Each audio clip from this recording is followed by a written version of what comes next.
Burmese python versus reticulated python.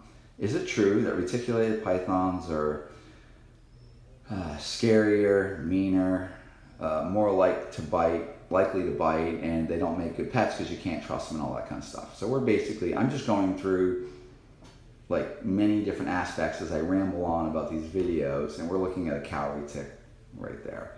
So I was just playing with their little retic right here, and this retic fell off me, so I scared her, and I have not socialized this animal. So what this animal right now is doing is it's hiding.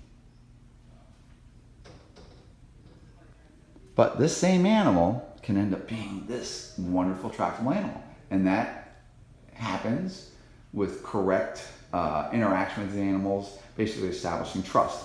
Same kind of thing can be done with a Burmese python. This little Burmese python has, he's very defensive, and rightfully so, because I'm towering over it and I'm moving around a lot. And this animal is also, just like this retic, is not socialized.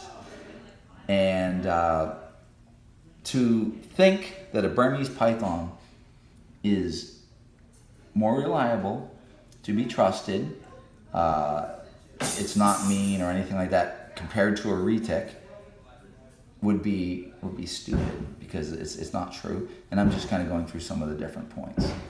There's some amazing noises going on out there. It's so hard to do videos here. There's so many people.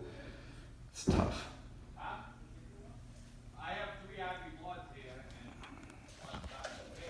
Okay.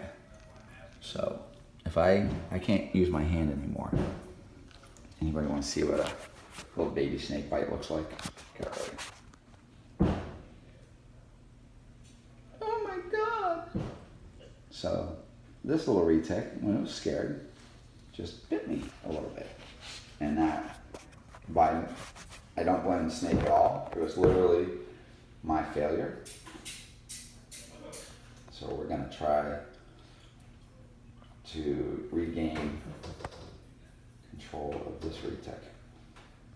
So this retic is pretty much the state of out of the egg, how they feel, stuff like that. And just any baby Burmese python or retic, I have to prove myself as not being some terror. But both these animals, these are basically two very unsocialized animals that need to be worked with. So I can raise a Burmese python to be wonderfully tractable. I can also raise a reticulated python to be wonderfully tractable.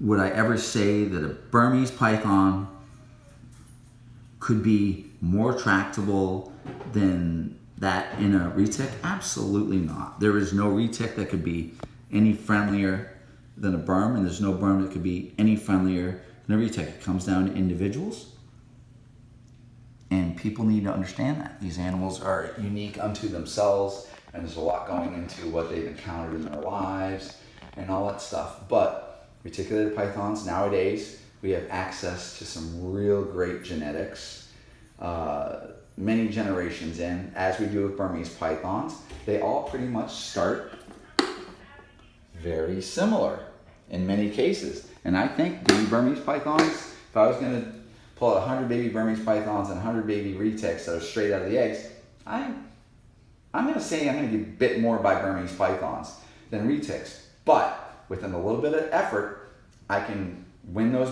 Burms over, cause them to be tractable, as I can do the same with reticulated pythons. So the differences are, reticulated pythons, in my opinion, and I mean, I'm probably pretty close to being a snake expert as you pretty much get, I would say. I have a lot of experience. I feel like I'm very intuitive, and I look at my animals in a very different light. But we'll talk about what makes a snake expert or a reptile expert in some other video. So the retic and the Burmese python differences, as I keep painfully repeating this stuff, I think a retic has a better ability to assess the situation.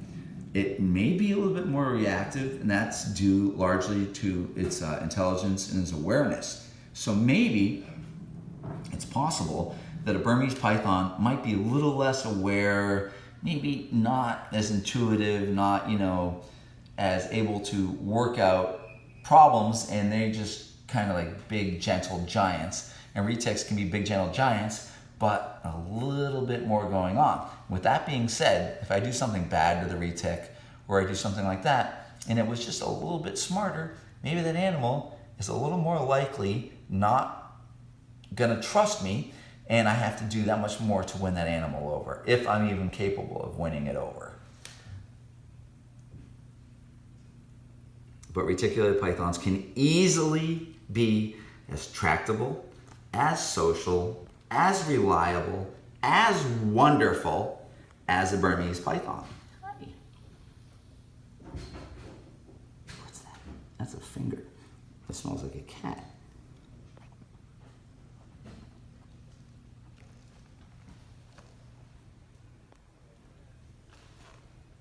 I've had a lot of experience with reticulated pythons, and there's plenty of people, my peers and whatnot, that know what I'm about.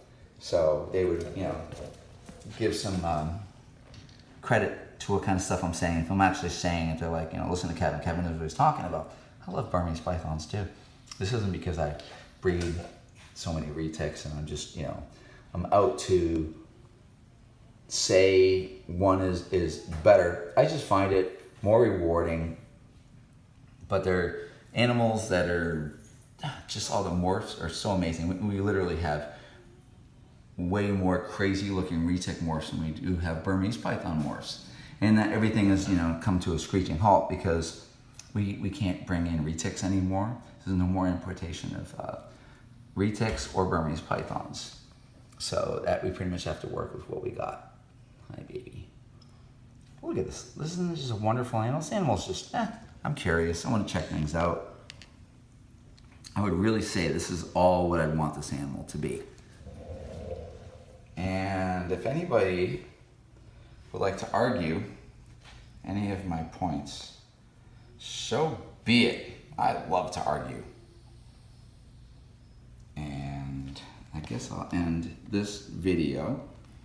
And I might continue on this if I needed to expand on any more points. But I think it'd be great to hear people's questions and comments.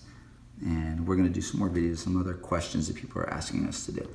All right, say goodbye. Awesome reticulated pythons and Burmese pythons.